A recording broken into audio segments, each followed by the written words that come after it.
ഇന്ന് മരിച്ചിട്ടേ ഉള്ളൂ ബാക്കി കാര്യം. അയ്യോ, ഇത് ഭയങ്കര ആഴമാണല്ലോ. ഇവിടുന്ന് എങ്ങനെ ചാടും? പേടിയായിട്ടും പാടില്ലല്ലോ. ആരെ ചാവാൻ വേണ്ടി വന്നിട്ടുണ്ടല്ലോ.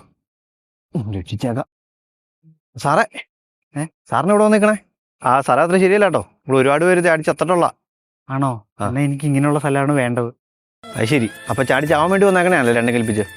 ഞാനൊരു വലിയ കോടീശ്വരനാ. ഇഷ്ടംപോലെ കാശായിരിക്കും. ഈ കാശെല്ലാം വന്നിങ്ങനെ കുമിഞ്ഞു കൂടുന്നതുകൊണ്ടേ അതെന്ത് ചെയ്യുമെന്നറിയാൻ പാടുണ്ട്. ഓരോ ദിവസവും എനിക്ക് ഉറക്കം പോലുമില്ല. അതുകൊണ്ട് എനിക്ക് ഭയങ്കര പാടായി കാശ് ഇങ്ങനെ വന്നുകൊണ്ടിരിക്കുന്നത്. ഞാൻ കൊണ്ട് രണ്ടും കൽപ്പിച്ചേ ആത്മഹത്യ ചെയ്യാമെന്ന് വിചാരിച്ചു. അത് ശരി. കാശില്ലല്ലോ എന്ന് കരുതി ഉറക്കം പോയൊരു മനുഷ്യനാണ് ഞാൻ. നിങ്ങൾ എന്തൊരു ഭാഗ്യവാൻ. നിങ്ങളെപ്പോലെ ആകാൻ എനിക്ക് കഴിഞ്ഞിരുന്നെങ്കിൽ. അത് സാറിനെ കീറി അണ്ടർവെയർ ഇടാത്തോണ്ട് തോന്നണേ. സാറേ, ഈ കാശൊക്കെ ഒരുപാടുണ്ടെന്ന് പറഞ്ഞിങ്ങനെ ആത്മഹത്യ ചെയ്യേണ്ട വല്ല കാര്യമുണ്ടോ?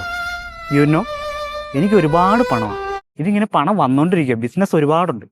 ഈ പണം ഇങ്ങനെ വന്നുകൊണ്ടിരിക്കുന്നതുകൊണ്ട് എനിക്കിത് വെക്കാൻ സ്ഥലമില്ല. ഞാനിത് എന്ത് ചെയ്യുമെന്ന് അറിയാൻ പാടില്ലാണ്ട് വിങ്ങിക്കൊണ്ടിരിക്കുകയാണ് ഞാൻ. എൻ്റെ സാറേ, എന്നാൽ പിന്നെ ഈ കാശൊക്കെ കുറച്ച് പാവത്തങ്ങൾക്ക് കൊടുത്തൂടെ?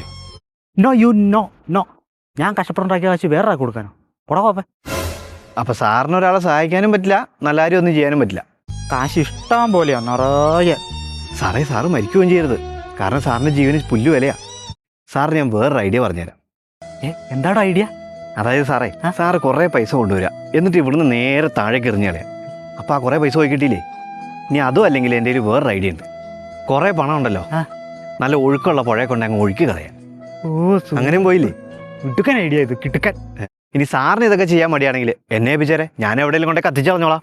ആർക്കും വേണമെങ്കിൽ കാശ്. നോ. ഇത് ഞാൻ ഉണ്ടാക്കിയ കാശാ, ഞാൻ തന്നെ കൊണ്ടുപോയി നശിപ്പിച്ച് കളഞ്ഞോളാം. താങ്കൾ എൻ്റെ കണ്ണ് തുറപ്പിച്ചു കേട്ടോ. താങ്കൾ വന്നില്ലായിരുന്നെങ്കിൽ ഏതാനും നിമിഷത്തിനുള്ളിൽ ഞാൻ ഇവിടുന്ന് താഴേക്ക് അടിച്ചത്തേനെ. കറക്റ്റ് സമയത്ത് എൻ്റെ കണ്ണ് തുറക്കാനെത്തിയ താങ്കൾ ആരാണ്? ഞാനൊരു 2 ആഴ്ച മുമ്പ് ഇവിടുന്ന് താഴേക്ക് ചാടിയാ സാറേ. എന്നിട്ട് മരിച്ചുപോയി. അയ്യോ, പൊന്നെ ചേത്താനെ പിടിച്ച ഓടിയാ രക്ഷിക്കുക.